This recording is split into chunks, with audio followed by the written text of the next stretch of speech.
So like right on that, if he wants the whole thing in it, right on that white spot. Right here? Right to the, yeah. No, Right, you want to get the word city in it. Do you want to go to that side actually? Side, yeah. There you go. Then you tell me to get across the fence. Yeah. So this. Don't block my camera. Oh. Yeah.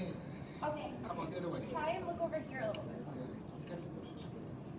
Yeah, I'll just come in from here if you need to use our audio. All right. You want to ask questions and I'll hold it. Okay. All right. Okay, so can you give us your first and last name, please, and tell us what you do for a living? Sure. My name is Miguel Avila, M-I-G-U-E-L. Last name is Avila, A-V-I-L-A. And I am a social justice activist. Right. And what was your main objective coming to the meeting today? Well, CD 2.1 was related to the hiring of officers for education purposes. And if you notice during the communication within the city and the fire chief is that they're trying to increase the number of diversity. I have a problem with that. Last year, around May or June last year, Councilor Thompson, Michael Thompson, is the one who requested Team Sales to come up with a plan of recruiting minorities, because what happened is almost 89 or 90% of the staff are non-minority members.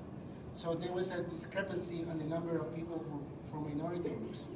Same, what the aspiration of Michael Thompson was that to increase the number of minorities, just as he was expecting to increase the number of police officers when he was a member of the board, with the Toronto Police Service Board. He wanted the same proactive hiring of minorities. And this has been a touchy subject that even the Auditor General touched on that. I gotta tell you something. As a Torontonian who had lived for 26 years, this statement is meaningless, okay? Because what happened is the province, the city, invests all kinds of money in publishing and recruiting minorities. But once minorities are hired and become police officers or fire department staff, down the road, what happens is that the culture from between the main group, the ethnicity group that is the majority, Caucasians, don't welcome minorities. And this is true, because if you dig down on Ontario Human Rights Court cases, you will see the number of cases that there are out there, outstanding cases where minority members have complained of abuses, of retaliation by staff, by management, because they have expressed their desire to become better, you know, to promote themselves and, you know, maybe have a leadership role in the organization. But wait a minute, you just came off the boat and you want to become what?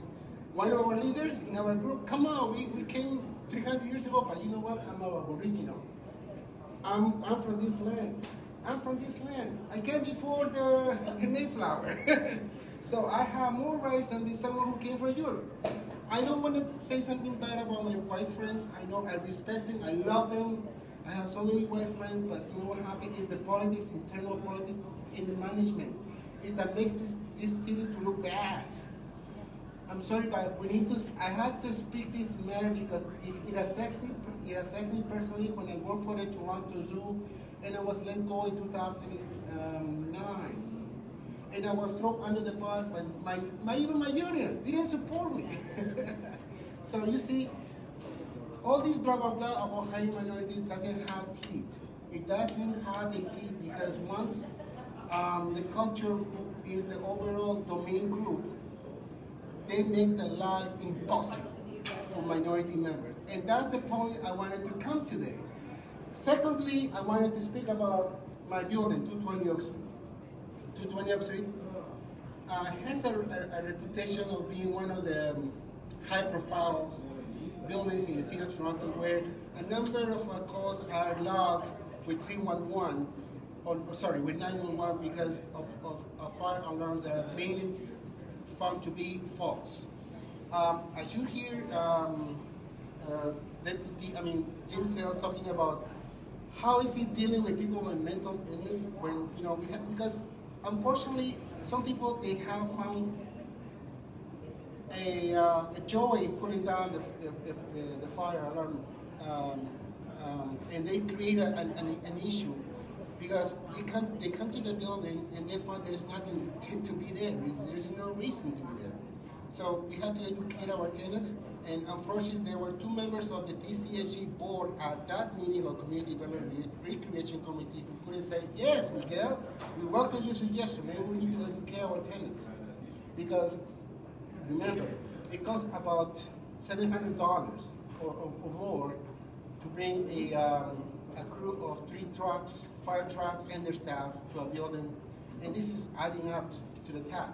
It's costing a lot of money, but I don't understand basically why the fire department had to build the city of Toronto. It shouldn't be that way, but anyway, that's the way it is. So it's up to our proactive mayor to step in and say, you know what, we don't need to worry about adding more penalties to the TCAC because of false fire alarms. We really don't have to, because it's the same corporation, it's the same business organization. Why are they, you know, billing each other? You know, it doesn't make sense. Anyhow, that's the reason I came to talk today. Great. Thank you so much. That was really helpful. Yeah, great. Yeah, you're welcome. I gotta go eat now. Okay, bye.